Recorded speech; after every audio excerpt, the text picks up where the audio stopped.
Hey, what's up guys? Jordan Anderson here from Valley Films, and on this episode we're talking about cinematography and visual references. Dive into a little bit more cinematography stuff. Now, visual references are any sort of media, which is photos, movies, paintings, art, any sort of visual medium where you can take and steal it and then use it for your movie. Yes, think of visual references as sort of your storyboard of inspiration. Find a cool painting, you find a cool picture, you find a cool movie, visually just lashes out at you in a really positive way. As the saying goes, great artists steal. We talked about stealing before in a previous episode, saving this image in your mental cinematography mind, and then trying to use it in your movie. So how do we get started making our visual references? How do we get started building our visual references portfolio, if you will?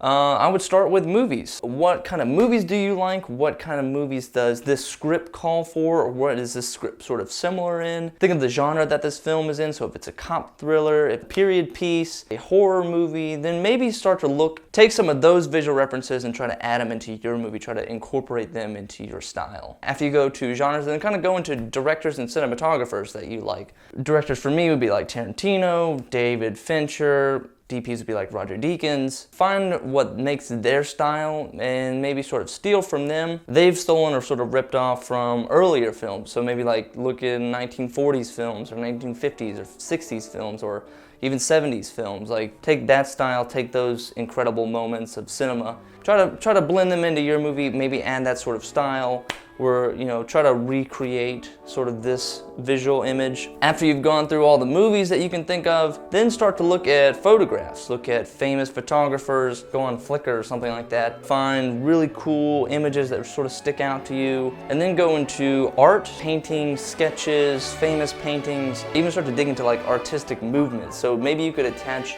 an artistic movement to your films. Look at Impressionist art movements, look at Renaissance, realism, cubism, look at all these different art styles. You could start to see how these directors and cinematographers have used these artistic movements and blended it into the movie almost seamlessly. So what I do is I use Evernote. Evernote is free. And you can sort of build folders if you want to. What I do when I'm in pre-production for movies, I'll create a folder of that movie and then start to like do little screen grabs. If I see a picture I like, if I see a painting I like that sort of matches the visual aesthetic of the piece that I'm working on, then I'll save it. I'll kind of store it in the mind. Probably the main thing about having these visual references is that you're able to better articulate your vision as either director or as a cinematographer. You're able to better articulate your vision to others on the crew, to other members of the creative team. Really just filmmaking is about getting the thing out of your mind onto the screen. What's the best way to mitigate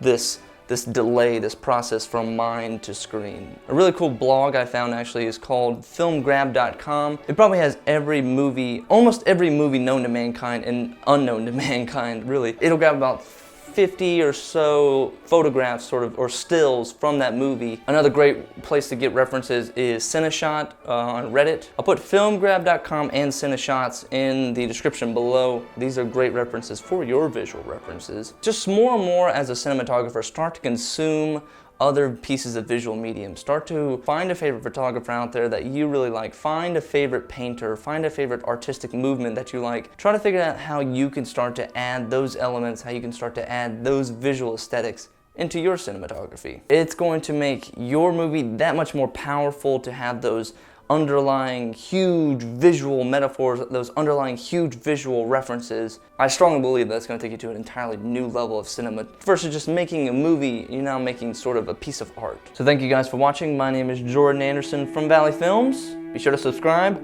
We'll see you next time on the Valley Films video blog. Peace!